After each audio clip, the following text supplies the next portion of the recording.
ചോട്ടെ സമീർ, ഒരു കാര്യം കൂടി, അതായത് ആ കട നമ്മൾ അതിന് മുൻപുള്ള ഗൂഗിൾ ഇമേജ് ഒക്കെ എടുത്ത് നോക്കുമ്പോൾ ആ കട എന്ന് പറയുന്നത് ഈ നമ്മുടെ നാട്ടിലൊക്കെ ഉള്ളത് പോലെയുള്ള ഒരു ഈ തടിക്കഷ്ണങ്ങളൊക്കെ വെച്ചുകൊണ്ടുള്ള ഒരു ഷെഡ് പോലെയുള്ള ഒരു സംവിധാനമാണ് അവിടെ നമ്മൾ കാണുന്നത്. ഇപ്പോൾ പഴയ ഇമേജസ് ഒക്കെ നമ്മൾ എടുത്തൊന്ന് നോക്കുകയായിരുന്നു.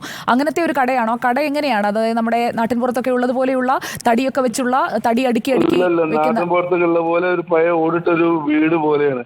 ഫ്രണ്ടില് ഹോട്ടലും, അത് പിന്നെ ഫ്രണ്ടില് ഹോട്ടൽ ഭാഗം കഴിഞ്ഞ താഴ്ചയിലാണ് അവന്റെ വീട്. പുഴയുടെ വക്കത്തേക്കായിട്ട് അവന്റെ വീട്. ഫ്രണ്ട് സൈഡിലാണ് ഹോട്ടല്. ആ ഹോട്ടലിൽ ഒരു 5-10 ആൾക്കാർക്ക് ഇരിക്കാവുന്ന സൗകര്യമേ ഉള്ളൂ. നാട്ടിൻപുറത്തെ ഒരു ഹോട്ടൽ പോലത്തെ ഒരു സ്ഥലമാണ്. അല്ല തടിക്കഷ്ണമൊന്നുമല്ല, കോൺക്രീറ്റും ഓടുമാണ്. അതായത് രണ്ട് പാളികളായി, അകത്തേക്ക് കയറുമ്പോൾ ഇടത്തും വലത്തുമായി രണ്ട് വലിയ ജനലുകൾ പോലെയൊക്കെയുള്ള ഒരു സ്ഥലമാണോ? മുൻവശത്തൊരു വെളുത്ത പെയിന്റ് ഒക്കെ അടിച്ചിരിക്കുന്ന അങ്ങനത്തെ ഒരു ഭാഗമാണോ? അതെ അതെ അതെ അതെ. അതിന് ഓടാണ്. അത് മുൻവശത്ത് ഈ ഹോട്ടലിന്റെ സൈഡിൽ മാത്രമേ ഉള്ളൂ. ബാക്കിയുള്ള അവന്റെ വീട് ഇരിക്കുന്നത് വീടും ഹോട്ടലും കൂടിയാണ്. മനസ്സിലായി സമീർ. നമ്മളിപ്പോൾ ആ ചിത്രം നമുക്ക് കിട്ടിയിട്ടുണ്ട്, ആ കടയുടെ ചിത്രം. നദിയോട് ചേർന്നാണ് ആ വീട്. അതൊരു തകരം മേഞ്ഞ, അതായത് ഷീറ്റ് ഇട്ട ഒരു മേൽക്കൂരയാണോ ഉള്ളത്? അപ്പോൾ ലക്ഷ്മണന്റെ കടയാണ്, ലക്ഷ്മണന്റെ ചായക്കടയാണ് നമ്മൾ കാണുന്നത്. ഈ ലക്ഷ്മണന്റെ ചായക്കടയുടെ നേരെ എതിർവശത്ത് ഒരു 100 മീറ്റർ മാറിയാണ് നമ്മൾ വാഹനം ഇടുന്നത്, അല്ലേ? അപ്പോൾ നമുക്ക് ആ പൊസിഷൻ ഒന്ന് കാണണോ? ലക്ഷ്മണന്റെ കടന്റെ മുൻവശത്ത് തന്നെ. അവിടെ സ്ഥലമുള്ള എല്ലാ സ്ഥലത്തും വാഹനങ്ങൾ സൈഡാക്കാറുണ്ട്. ഈ ഭാഗത്തുനിന്ന്, കോഴിക്കോട് ഭാഗത്തുനിന്ന് വരുന്നവര് നേരെ റിട്ടേൺ വരുന്നവര് ആ കടന്റെ നേരെ ഓപ്പോസിറ്റ് സൈഡിൽ ഇതേപോലെ തന്നെ ഒരു വണ്ടി കഷ്ടിച്ച് ഒരു വണ്ടിക്ക് പാർക്ക് ചെയ്യാവുന്ന സ്ഥലമുണ്ട്. ഒരു വണ്ടിയല്ല, ഒരു വാഹനത്തിന് നിർത്താവുന്ന സ്ഥലമുണ്ട്. അവിടെ ഒരു 5-6 വണ്ടികൾ സൈഡാക്കി. സാധാരണഗതിയിൽ ആ ഭാഗത്തുനിന്ന് പോകുന്ന, മംഗലാപുരത്ത് നിന്ന് ഗ്യാസും കൊണ്ട് പോകുന്ന ടാങ്കറുകാരൻ സ്ഥിരമായി നിർത്തുന്ന സ്ഥലമാണത്. ഞങ്ങളും കേരളത്തിൽ നിന്ന് പോകുന്നവരെല്ലാവരും കുളിക്കാനും ഭക്ഷണത്തിനും എല്ലാത്തിനും കുടിവെള്ളത്തിനും ഒക്കെ ആശ്രയിക്കുന്ന ഒരു കടയാണ്.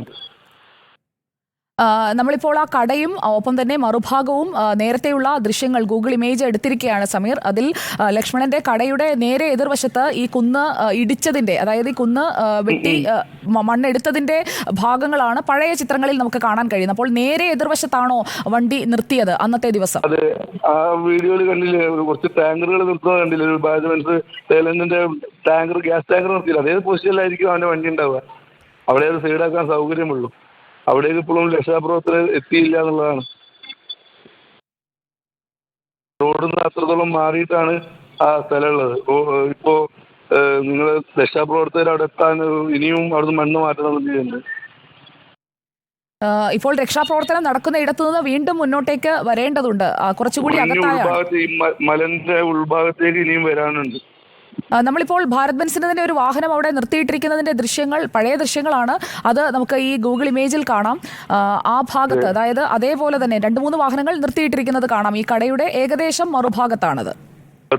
അതേപോലെ തന്നെയാണ് ഇവന്റെ വണ്ടിയും ഉണ്ടാവാൻ സാധ്യത. അർജുനൻ സഞ്ചരിച്ച വാഹനവും ആ സൈഡിൽ തന്നെ ഉണ്ടാവാനാ സാധ്യത. അവിടെ നിർത്താൻ, അവിടെ കിടക്കുകയാണെങ്കിൽ അവിടെ നിർത്താൻ സാധ്യതയുള്ളൂ. വേറെ എവിടേക്കും പോകാൻ സാധ്യതയില്ല. അവിടുന്ന് മണ്ണിടിഞ്ഞാലും ആ വണ്ടി നീങ്ങിപ്പോരാനും മറിഞ്ഞു പോരാനൊന്നും സാധ്യത വളരെ കുറവാണ്. നേരെ അവന്റെ വണ്ടിന്റെ മുകളിലേക്ക് വരിക. അവന്റെ വണ്ടിനെ തട്ടിത്തെറിപ്പിക്കാനുള്ള ചാൻസ് ഇല്ല. മണ്ണിടിക്കുകയാണെങ്കിൽ അവന്റെ വണ്ടിന്റെ മുകളിലേക്ക് വന്ന് ബാക്കിയുള്ളതാണ് മറ്റുള്ള സ്ഥലത്തേക്ക് പോയത്. അപ്പോൾ അവൻ കടയിൽ ഭക്ഷണം കഴിക്കാൻ പോയിട്ടുണ്ടെങ്കിൽ അന്ന് ദിവസം ആ അപകടത്തിൽ അവൻ സംഭവിച്ചിട്ടുണ്ടെങ്കിൽ അവനെയും അതിൻ്റെ കൂടെ കിട്ടേണ്ടതാണ്. ഇപ്പോഴും അവൻ അതിൻ്റെ ഉള്ളിൽ അകപ്പെട്ട് ഇരിക്കുക എന്നുള്ളതാണ് ഞങ്ങളുടെ വിശ്വാസം. ആ പ്രതീക്ഷയിലാണ് ഇതുവരെ ഇരിക്കുന്നത്. ആ ഭാഗത്ത് ഈ ലക്ഷ്മണന്റെ ഒരു ധാബ മാത്രമാണോ ഉള്ളത് സമീർ? അതോ മറ്റ് ചെറിയ ചില കടകളൊക്കെ? പഴയ ഇമേജുകളാണ് നമ്മളിപ്പോൾ നോക്കുന്നത്. ഈ മണ്ണിടിച്ചിലുണ്ടാകുന്നതിനൊക്കെ വളരെ മുമ്പെടുത്തതാണ്. ആ സൈഡിൽ ലക്ഷ്മണന്റെ ആ സൈഡിൽ ഇപ്പോ ഈ അപകടം നടത്ത സ്ഥലത്ത് ഈ ലക്ഷ്മണന്റെ കട അല്ലാതെ വേറൊരു കട അവിടെ ഇല്ല.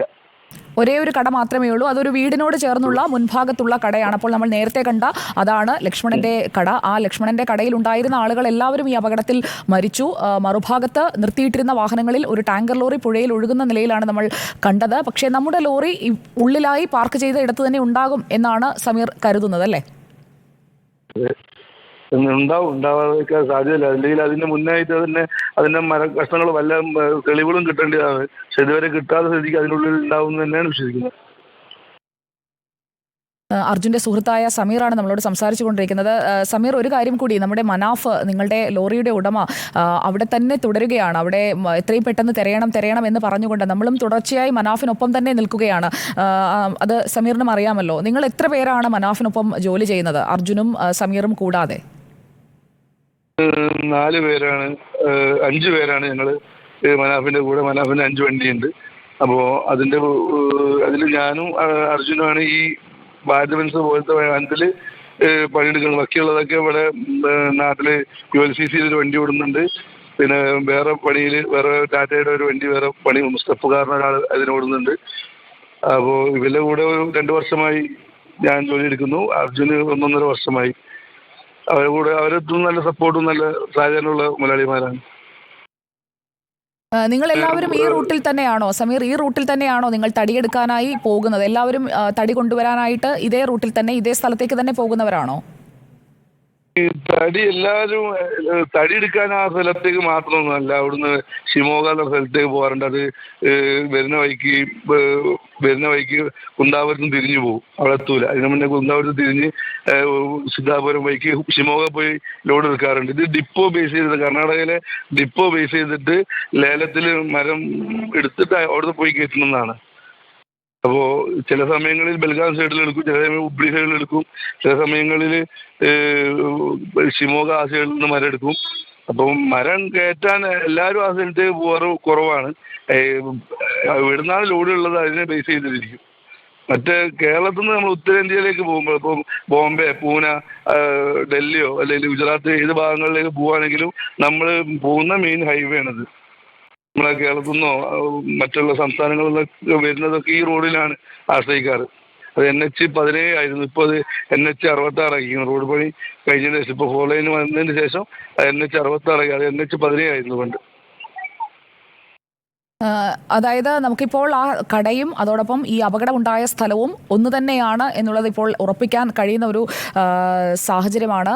സമീറാണ്, അർജുൻ്റെ സുഹൃത്താണ് നമ്മളോട് സംസാരിച്ചു കൊണ്ടിരിക്കുന്നത്. വണ്ടി അവിടെ ഒതുക്കിയത് 3:30-ക്ക് ശേഷമാണ് എന്ന് സമീർ പറയുന്നു. സാധാരണഗതിയിൽ അവിടെ ഉറങ്ങി എഴുന്നേറ്റ് പിന്നീട് പോകുന്ന ഒരു പതിവാണ്. സമീർ, നിങ്ങൾ ഈ ഒരു ട്രിപ്പിന് പോകുമ്പോൾ 8-ാം തീയതിയാണ് അർജുൻ വീട്ടിൽ നിന്ന് പുറപ്പെട്ടത്. 16-ാം തീയതിയാണ് ഈ അപകടം ഉണ്ടാകുന്നത്. ലോഡ് എടുത്ത് തിരിച്ചു വരുന്ന വഴിക്കാണ് ഷിരൂരിൽ നിർത്തിയിട്ടപ്പോൾ ഈ മണ്ണിടിച്ചിൽ ഉണ്ടാകുന്നത്. സാധാരണ ഒരു 2 ആഴ്ച സമയമാണോ ഈ ഒരു അങ്ങോട്ടും ഇങ്ങോട്ടുമുള്ള യാത്രയ്ക്ക് നിങ്ങൾ എടുക്കുക?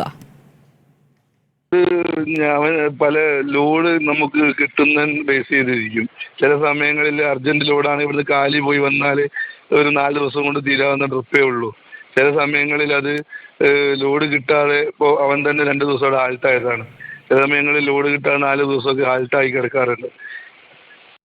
ഇപ്പോൾ ലോഡ് ഇവിടുന്ന് നാട്ടിൽ നിന്ന് ലോഡ് കിട്ടുന്നതിനെ ബേസ് ചെയ്തിരിക്കും. അവിടുന്ന് ലോഡ് കോട്ടയ്ക്കൽ നിന്ന് ഒരു കല്ല്, ചെങ്കല്ലിന്റെ പുതിയ രൂപത്തിലുണ്ടാക്കി ചെങ്കല്ലും കൊണ്ട്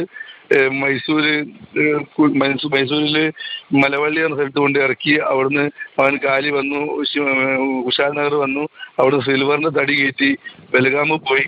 ബൽഗാമെന്ന് ലോഡ് കയറ്റി വരുമ്പോഴാണ് സംഭവിക്കുന്നത്. അപ്പോൾ ഇത്രയും റൗണ്ട് ചെയ്ത ട്രിപ്പാണ് നമ്മൾ സാധാരണ ഉണ്ടാവാറ്. നേരിട്ട് അവിടെ പോയി എടുക്കുന്ന ട്രിപ്പ് വളരെ കുറവാണ്. അത്രയും അർജന്റ് വന്നാലേ ഞങ്ങൾ ഇവിടുന്ന് കാലി പോയി എടുക്കാറുള്ളൂ. അല്ലെങ്കിൽ റൗണ്ട് ചെയ്തിട്ട് നമ്മൾ പോവാറ്. നമ്മളൊരു പണിന്റെ സ്വഭാവം ആ രീതിയിലാണ്. സമീർ, ഇപ്പോൾ ഈ വനത്തിലുമൊക്കെ പോയി അങ്ങനെ ഇങ്ങനെയുള്ള ഒരു റൗണ്ട് ട്രിപ്പ് ആകുമ്പോൾ ഈ ഭക്ഷണമൊക്കെ എങ്ങനെയാണ്?